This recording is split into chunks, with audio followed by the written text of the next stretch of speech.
My name is Dr. Edward Charles Lampley Jr., and I'm here to sort of tell my story, my family story, and in hopes that it might be, a positive story, an uplifting one in light of Black History Month. I should say that I was born in Chicago.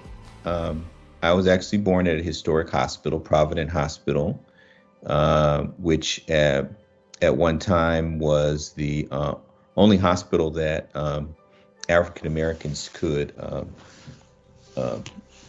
attend or use in the Chicagoland area. And it has quite a colorful history.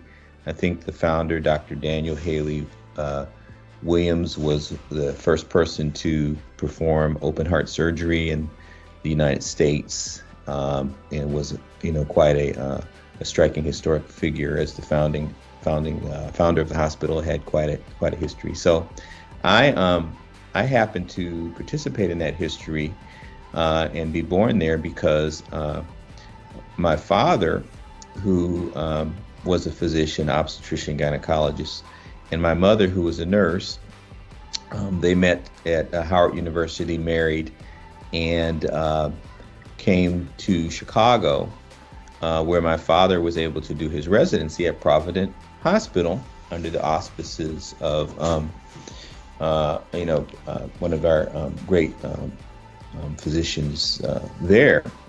And in the course of my 2 years there, I think he did 2 years of residency there. Of course, I was conceived and I was born there at the hospital. One of the attendings, Dr. Green, who actually, I live in the Jackson Park Highlands neighborhood, and he's no longer with us, but he lived around the corner. And so he was the doctor who delivered me. I'd heard about him many times as a child. I'd never met him until I came back here to Chicago to do my own residency. So at any rate, that was the beginning of my story in Chicago. Now, my father had been in the Army, and he had spent some time at Oakland Army Base.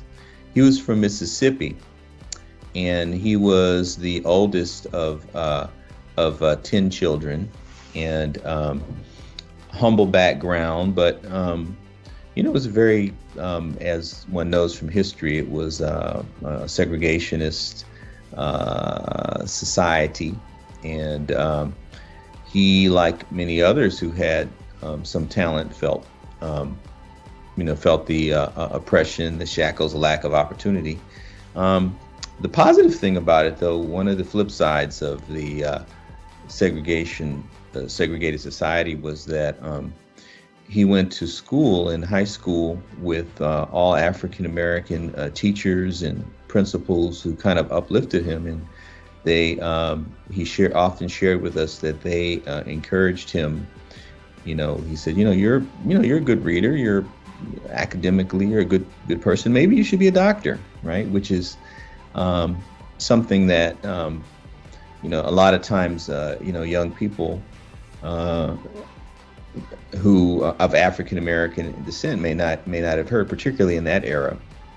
But he was encouraged by that, and he attended school he graduated high school. I think he was a valedictorian. He attended Alcorn College, one of the historically black colleges, and with a number of his classmates and colleagues.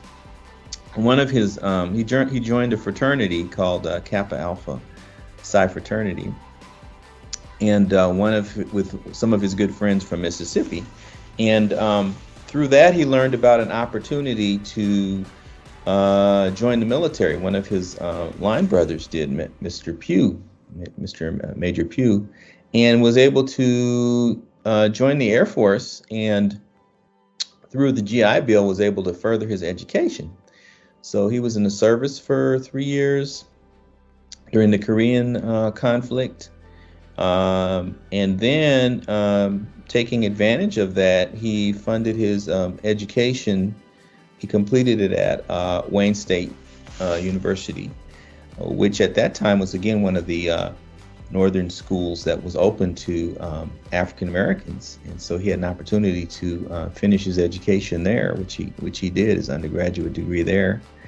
And from there, he did well and was able to matriculate at Howard University, which was one of the founding HBCUs, and they had a medical school, one of the few medical schools that African Americans could attend.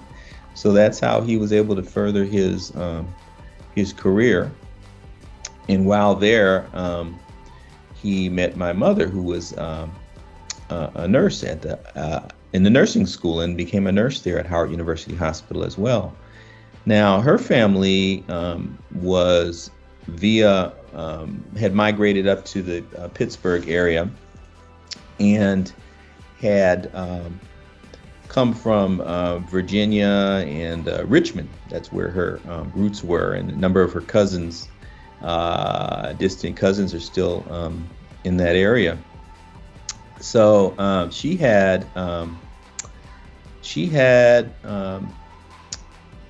actually has 15 brothers and sisters, and she was like the middle child, like number 6, or I think she was the second oldest girl, and her mother died when she was 12, and so she ended up under the tutelage of her older brothers, and her father, who was a widower, was encouraged in her academic pursuits and such, and she decided to go to nursing school at Howard University.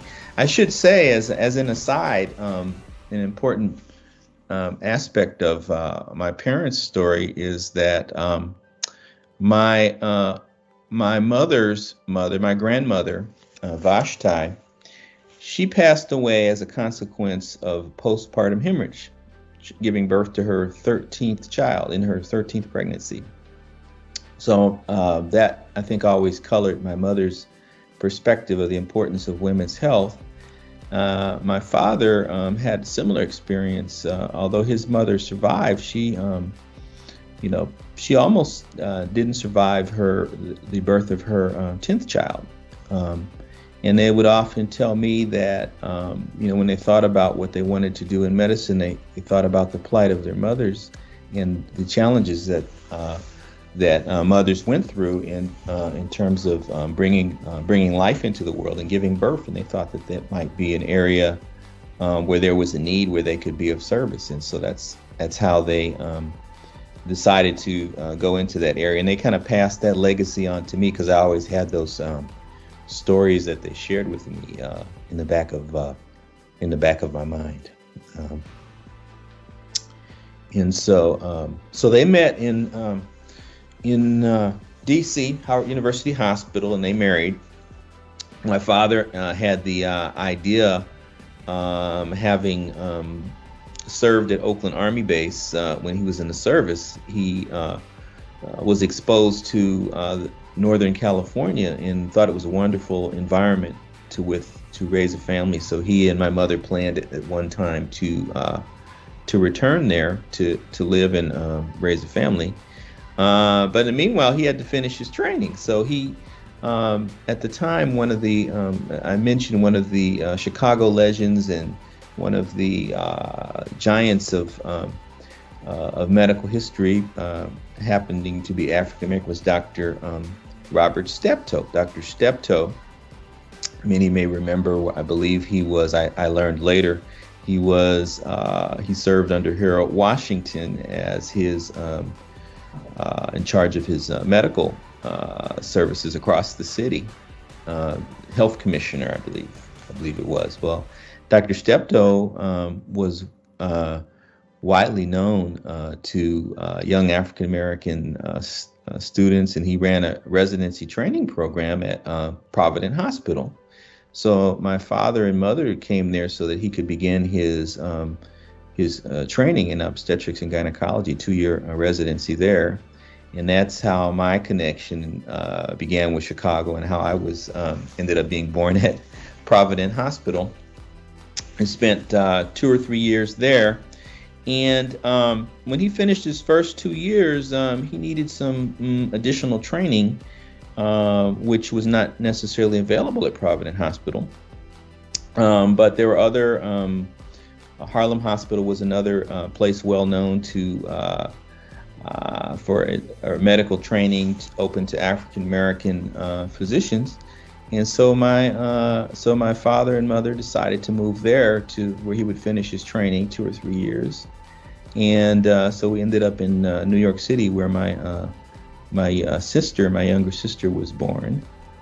And then eventually, after he finished that training, we moved, as they had planned, to California, where I spent many of my formative years in California through elementary school, high school, and even medical school. I spent in California, but we always grew up in California. My sister, my brother was the only one of us who was a native-born Californian, but we always had told our little family stories that my sister was a New Yorker, I was a Chicagoan, and my brother was the only Californian. So when we grew up, I had a hankering or interest to return to Chicago, spend some time there, and explore that history. My sister likewise did New York, and my brother's still in California. So those little family stories kind of have a deep setting and set a path for us. So when I finished my medical school training, I was looking around for residencies in obstetrics and gynecology, and I looked at 2 or 3 programs in Chicago, which I took that as an opportunity to spend some time here. And I ended up at University of Illinois, moved here in 1987, where I did my training. And of course, I fell in love with the city. I'd been here as a baby. I didn't really appreciate it, but as a young man, it's a great city. Great food, great culture. I never lived more than a stone's throw from the lakefront to this very day. Where we live now is like 5 minutes from the lakefront. We kind of run and bike on Lakeshore Drive, and enjoy Lake Michigan and the parks that affront it.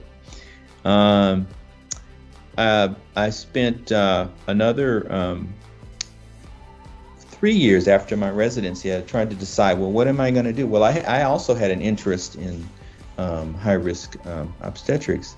As a child, I had spent time, a lot of time in my parents' business. My father opened a practice in East Oakland.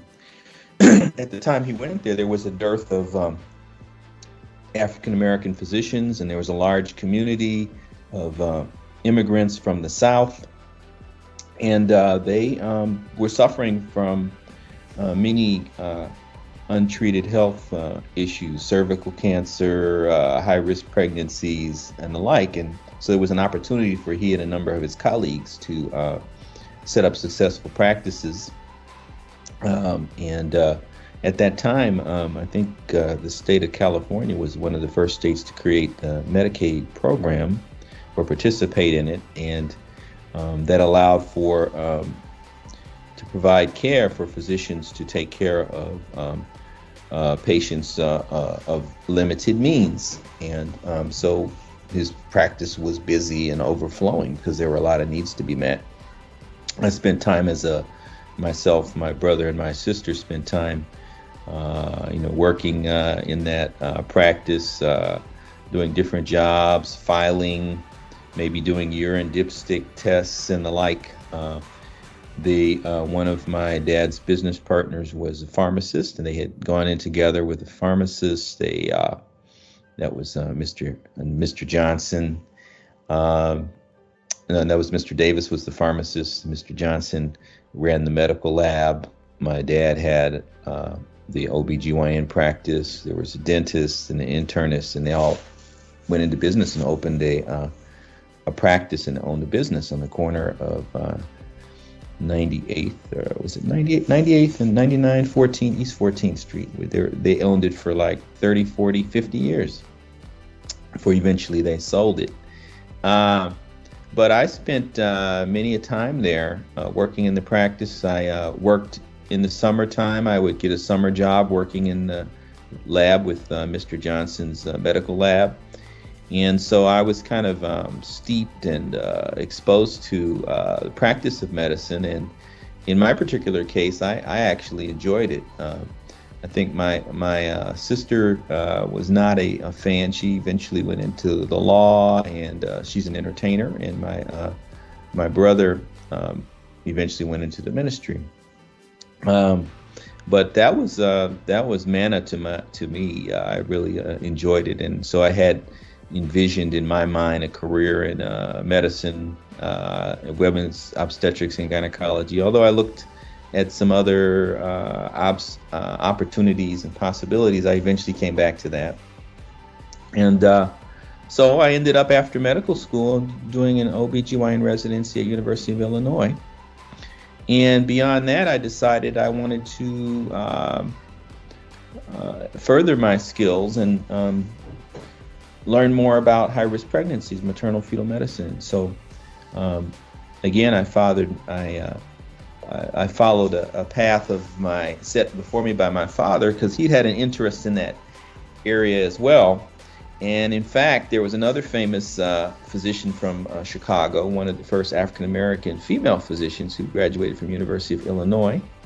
And she was a prominent physician and professor at University of Pennsylvania in Philadelphia, where they eventually became known for their high-risk pregnancy programs, genetics, perinatology. Eventually, the specialty came to be called maternal fetal medicine.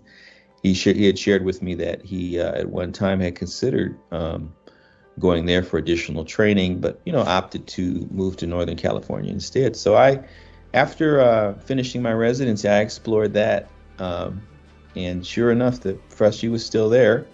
Was an honored and famous figure, and I decided to apply for a fellowship.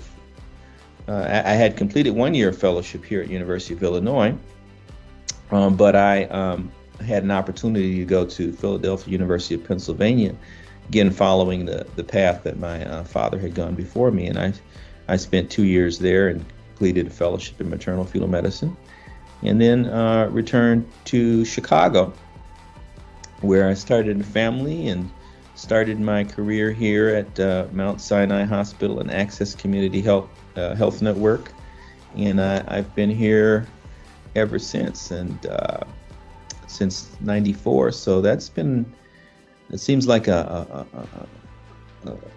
just yesterday, but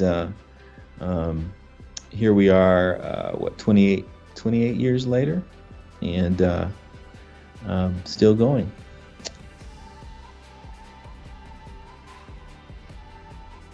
Boy, there's so many stories. I remember maybe the first year I was here, I met a young lady. She came to our labor unit, and she was very early in her pregnancy. She's like 23 or 24 weeks, and so she gave birth. She lost her first baby to very, very early to a condition called cervical insufficiency. So I spoke with her about it. I said, there's some things that we can do.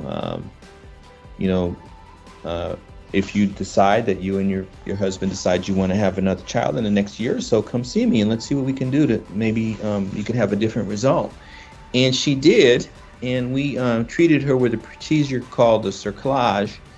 And subsequently, she had 3 other kids. And after that first tragic experience, we were able to make a difference, and she and her family had 3 kids. So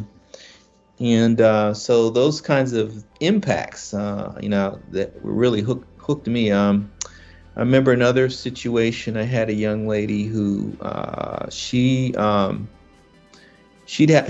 had 3 children, 3 or 4 children. This was a complicated pregnancy. We weren't expecting what happened to her, but she came in and she had a condition called a placenta accreta, but it was very subtle. It wasn't obvious that she had that, and it only manifested itself. She'd given birth to this child, and it looked like everything was okay, but she kept hemorrhaging, and there was a possibility that we could lose her. So we had to do an emergency procedure called a cesarean hysterectomy, and we were able to, and with transfusions, we were able to save her life. And she came back to see me like a year or two later, and was thanking us for being able to take care of her so she could be around for her 4 kids. So those kinds of experiences were